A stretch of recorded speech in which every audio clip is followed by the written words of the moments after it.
কোনো অবস্থাতেই দক্ষিণেশ্বর কালী মন্দিরে প্রবেশের জন্য নবনির্মিত স্কাইওয়াককে ভাঙতে দেবেন না। এই স্কাইওয়াক আমার হৃদয়ের একটা মণিমুক্ত। মঙ্গলবার নবান্নে এমন কথা সাংবাদিক বৈঠক করে জানালেন রাজ্যের মাননীয় মুখ্যমন্ত্রী মমতা বন্দ্যোপাধ্যায়। তিনি বলেন 8 থেকে 10টি বৈঠক করে এবং অনেক কষ্ট করে তার সরকার ওই স্কাইওয়াক বানিয়েছে। তিনি আরও বলেন ওই এলাকায় অনেক হকার ছিলেন, তাদের সকলকে বুঝিয়ে বিকল্প ব্যবস্থা করে তারপর স্কাইওয়াক তৈরি করা হয়েছে। কেন্দ্রীয় সরকারের বিরুদ্ধে তাদের ঔদ্ধত্য সম্পর্কে এদিন তিনি কড়া ভাষায় বলেন, এদের ঔদ্ধত্য দেখে আমি অবাক হয়ে যাচ্ছি। হাত দিচ্ছে কোথায়? না দক্ষিণেশ্বরে। তিনি কেন্দ্রে রেলমন্ত্রী থাকাকালীন কি কি কাজ করেছিলেন তারও ফিরিস্তি তুলে ধরলেন এদিন। বললেন মেট্রো রেলের মতো প্রজেক্ট প্রত্যেকটা আমার করা। দক্ষিণেশ্বর নোয়াপাড়া আমি উদ্বোধন করে এসেছিলাম, নোয়াপাড়া দমদম আমার করা। আর 2009 সালে তিনি এই প্রকল্পগুলির কথা বলার পরও কেন এতদিন সময় লেগে গেল কাজ করতে? এ ধরনের প্রশ্নও তোলেন মুখ্যমন্ত্রী।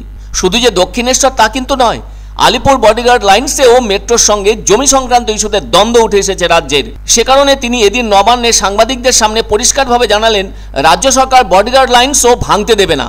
তবে এদিন অবশ্য তিনি জানিয়ে দিলেন মেট্রো বা রেলের থেকে যদি তার কাছে বিকল্প রুটের বিষয়ে পরামর্শ চাওয়া হয় সে বিষয়ে তিনি সহযোগিতা করবেন। তিনি এ প্রসঙ্গে বলেন তাকে যদি ওই ব্যাপারে রুট বানিয়ে দিতে বলে তাহলে তিনি ওই রুট বানিয়ে দেবেন, কিন্তু তৈরি হওয়া ওই সমস্ত প্রকল্পগুলিতে কোনোভাবে হাত দিতে দেবেন না বলে তার সিদ্ধান্ত স্পষ্ট করে দেন।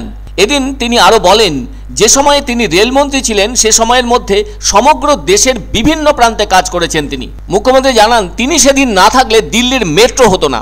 এ ব্যাপারে তার পরিষ্কার বার্তা, যেটা সহযোগিতা করার মতো সেরকম কিছু চাইলে সব সময় হাত বাড়িয়ে দেবেন, কিন্তু যদি দীর্ঘদিনের মূল্যবান হেরিটেজ ভাঙার চেষ্টা করা হয় তাহলে সেটা কোনোভাবেই করতে দেওয়া হবে না। দক্ষিণেশ্বর আজকের নয়, তাই দক্ষিণেশ্বরের স্কাইওয়াকে হাত দিলে বিবেকানন্দ রামকৃষ্ণের কথা মনে করতেই হবে, কিছুতেই ভাঙতে দেব না বলে নিজের অবস্থান স্পষ্ট করলেন মুখ্যমন্ত্রী মমতা বন্দ্যোপাধ্যায়। আমি দক্ষিণেশ্বরের স্কাইওয়াক ভাঙতে দেব না। আমি অনেক কষ্ট করে 8টা থেকে 10টা মিটিং করে এমনকি কোর্টে কেস পর্যন্ত হয়েছে, সেটা আমরা জিতেছিলাম।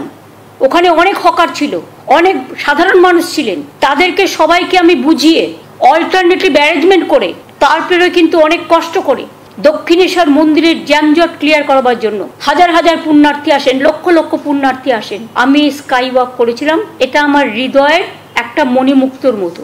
আমি পুলিশের হৃদয়ের মণিকোঠায় যে বডিগার্ড আজীবন কাল ধরে তারা সংরক্ষিত করে এসছে। আমি নিজে প্রতিবাদ দুর্গা পুজো এবং নেপালিদের পুজো উদ্বোধন করতে যাই, আমি বডিগার্ডও ভাঙতে দেবো না। এটা পশ্চিমবঙ্গ সরকারেরও স্টেপ। আমার 2টো পোস্ট আছে, একটা আমি অ্যাজ এ চিফ মিনিস্টার, আর একটা পোস্ট আছে আমি তৃণমূল কংগ্রেসের মামাটি মানুষের সরকার বলে আমি তার চেয়ারম্যানও। অ্যান্টি কলিউশন ডিভাইস যাতে অ্যাক্সিডেন্ট না হতে পারে, আমি নিজে গোয়ার মাঠগাঁও গিয়ে আমি রিসার্চ করিয়ে anti collision device, ACD device যাতে রেল অ্যাক্সিডেন্ট করতে না পারে সেটা লাগিয়েছিলাম। কাজে আমি যেটা সহযোগিতার কাজ অলওয়েজ হাত বাড়াবো, আর যেটা সহযোগিতার কাজ নয় আমার বুকের ওপর দিয়ে আমাদের দীর্ঘদিনের যেগুলো মূল্যবান হেরিটেজ সেগুলোকে ভেঙে দেবার চেষ্টা করবে, এটা আমি করতে দেবো না। 22শে জানুয়ারিও আমরা, এটা কিন্তু আমার দলের প্রোগ্রাম, আমি নিজে একটা র্যালি করব। আমি প্রথমে নিজে কালী মন্দিরে যাব, ওটা সবাই যাবে না। আমি মা কালীকে পুজো দিয়ে হাজরা থেকে সর্বধর্মের মানুষকে নিয়ে মিছিল করে পার্ক সার্কাস ময়দানে গিয়ে আমরা একটা মিটিং করব। মা কালীকে ছুঁয়ে মন্দির, মসজিদ, গুরুদ্বারা, ওখানে অনেক গির্জাও আছে। আর আমি জেলাগুলোকে বলবো প্রত্যেকটা জেলায় ব্লকে ব্লকে সেদিন 22শে জানুয়ারি বেলা 3টে সম্প্রীতি মিছিল হবে সবাইকে নিয়ে। এটা আমার দলের প্রোগ্রাম।